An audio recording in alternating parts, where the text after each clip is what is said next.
తన మీద నమ్మకం ఉన్నవాడు ఒంటరిగా నిలబడతాడు. నమ్మకం లేనివాడు గుంపులో నిలబడతాడు. ఆస్తి లేకపోవడం పేదరికం కాదు. నీలో ఆత్మవిశ్వాసం లేకపోవడమే అసలైన పేదరికం. హద్దులు మించిన ఆశలు ఉన్నట్లయితే శక్తికి మించిన కష్టం కూడా పడాల్సి ఉంటుంది. వదులుకోవడానికి ఇష్టపడకుండా చివరి వరకు పోరాడే మనిషిని జయించడం చాలా కష్టం. అన్నీ ఉన్నాయన్న అహంకారం వద్దు. రాత్రంతా కష్టపడి విరిసిన పువ్వుకే తెలీదు తెల్లవారితే దాని పయనం దేవస్థానానికో లేక శ్మశానానికో అని. నువ్వు మార్గం వెంట పోవడం కాదు, మార్గం చేసుకొని వెళ్తేనే నీ ప్రత్యేకత ఏమిటో ప్రపంచానికే తెలుస్తుంది. ఎవరూ నడవని దారిలో ఒంటరిగా నడవడం అంటే రాబోయే తరాలకు మార్గం చూపడమే. కష్టాలు చూసి భయపడకండి, సంతోషాలకి ఆనందపడకండి. అవి కేవలం మీ జీవితంలో ఒక్కో అడుగు మాత్రమే, గమ్యం కాదు. గెలిచిన వాళ్ళు నీతులు చెప్తారు, ఓడిన వాళ్ళు అనుభవాలు చెప్తారు. గెలిచిన వాళ్ళతో నీతులు చెప్పించుకోవడం కన్నా ఓడిన వాళ్ళతో అనుభవాలు చెప్పించుకోవడం మంచిది. మార్పుకు సిద్ధంగా ఉన్నప్పుడే కొత్త ప్రపంచాన్ని చూడగలవు. ఎదుటి వ్యక్తికి మీ పైన ప్రేమ లేనప్పుడు మీరెంత ఆరాటపడినా వ్యర్థమే అవుతుంది.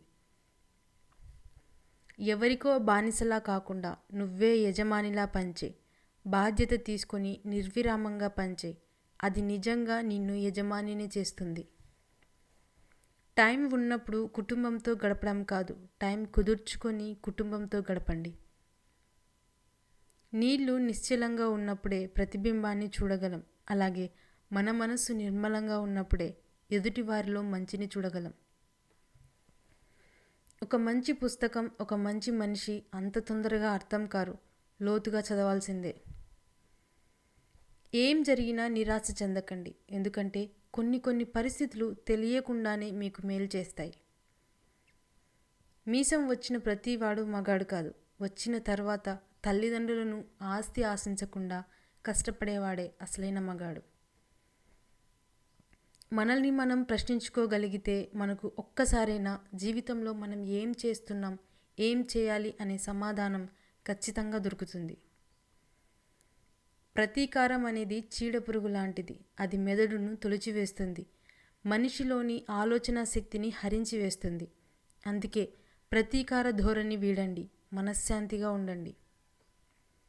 కట్టె కాలి బూడిద అయినప్పటికీ మాట మండుతూ బ్రతికే ఉంటుంది. మనిషికి మాట తీరే ప్రధానం. తీయనైన మాటలతో కటిక విషాన్నైనా అమ్మవచ్చేమో కానీ కటువైన మాటలతో తీయని తేనెను కూడా అమ్మలేవు.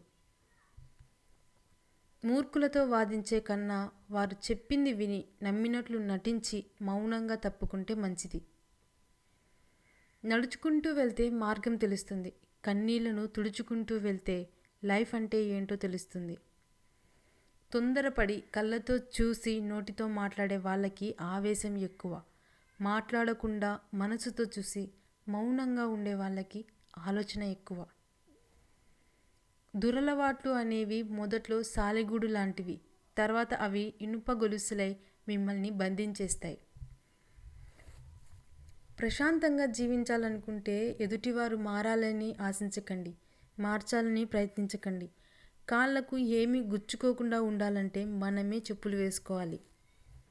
లైఫ్లో అబద్ధం చెప్పిన వాడినైనా క్షమించవచ్చు, కానీ అబద్ధం చెప్పి ఇదే నిజమని నమ్మించేవాడిని జీవితంలో క్షమించకూడదు.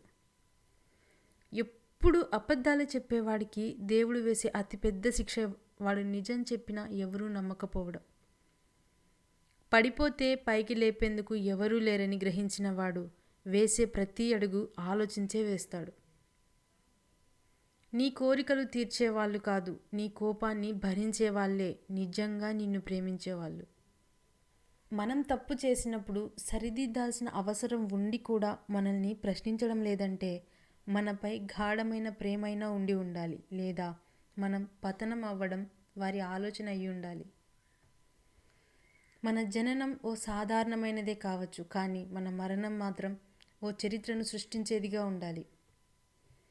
మన మనసు సరిగ్గా లేనప్పుడు మాటలు జారకూడదు, ఎందుకంటే మనసు మార్చుకునేందుకు మార్గాలు ఉన్నాయి, కానీ మాటల్ని వెనక్కి తీసుకునేందుకు ఒక్క మార్గం కూడా లేదు. మన మనస్సులో అశాంతి ఉంటే ప్రతి విషయము గందరగోళంగానే అనిపిస్తుంది. అవకాశం అనేది అరుదుగా వస్తుంది. దాన్ని సద్వినియోగం చేసుకుంటేనే విజయ తీరాన్ని చేరగలవు. రాత రాసి ఉండాలి, గీత గీసి ఉండాలి అంటే కుదరదు. ఏదైనా కష్టపడితేనే వస్తుంది. అది ఆస్తి అయినా సరే, మీరు అనుకున్న లక్ష్యమైనా సరే. తన ఆశయాలకు అనుగుణంగా పనిచేయక సన్నగిల్లిన మనిషి ముసలివాడితో సమానం. జీవితం అనేది పూర్తిగా ఎవరికీ లభించదు. ఏ ఒక్కరిని చూసినా ఏదో ఒక లోపం ఉండి తీరుతుంది.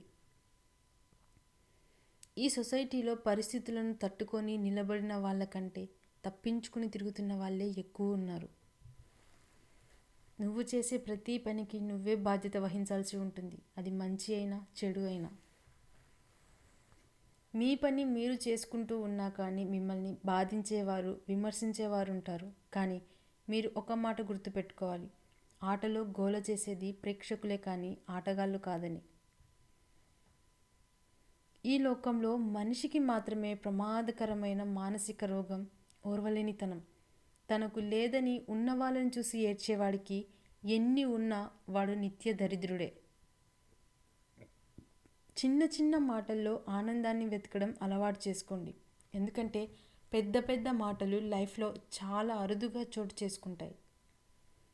మనం ఎప్పుడైతే ఇతరుల పర్థం లేని మాటలకు స్పందిస్తామో అప్పుడే సగం మనశ్శాంతిని కోల్పోతాం. అసంభవం అని ఎవరో చెప్పిన దాన్ని మరెవరో ఎప్పుడో ఒకచోట సాధిస్తూనే ఉంటారు. గుర్తుపెట్టుకో, అప్రయత్నంగా సాధించే గెలుపు కంటే నీ ప్రయత్నంతో సాధించే గెలుపు ఎంతో సంతోషాన్ని ఇస్తుంది. పలకరించి వదిలేసే పరిచయాల గురించి పట్టించుకోకండి. మనస్ఫూర్తిగా మాట్లాడే పరిచయాలను ఎప్పుడూ మర్చిపోకండి. మీరెళ్ళే మార్గం మంచిది కాకపోతే దండించి సరిచేసేవాడే నిజమైన మిత్రుడు. ఆడవాళ్ళ అందం వారి ముఖంలో ఉండదు, వారి నిజమైన ప్రేమలో, వారి నడతలో ఉంటుంది. మగవాళ్ళ అందం వారి ఆస్తిలో, సంపాదనలో ఉండదు, వారు ఆడవాళ్ళకి ఇచ్చే మర్యాదలో ఉంటుంది. మీరు చేసే ప్రతి ప్రయత్నంలో విజయం సాధించకపోవచ్చు, కానీ ప్రతి ప్రయత్నాన్ని దేవుడు గమనిస్తూనే ఉంటాడు.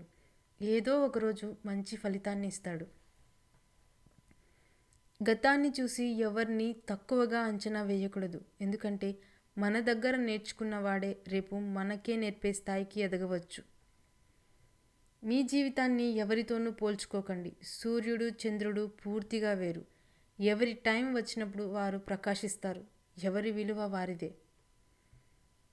శిఖరం అంచుకు చేరుకున్నాక కూడా పడదోసే వాళ్ళు ఉండొచ్చు, కానీ శిఖరం అంత ఎత్తుకు ఎదిగిన వాళ్ళని పడదోయడం ఎవరి వల్ల కాదు. లక్ష్యం కోసం కనే కలలు బాగానే ఉంటాయి, కానీ చేరుకునే మార్గంలోనే ముళ్ళుంటాయి. భయపడి ఆగిపోతే జీవితం ఎడారి అవుతుంది. దాటి వెళ్ళగలిగితే పూలవనం అవుతుంది.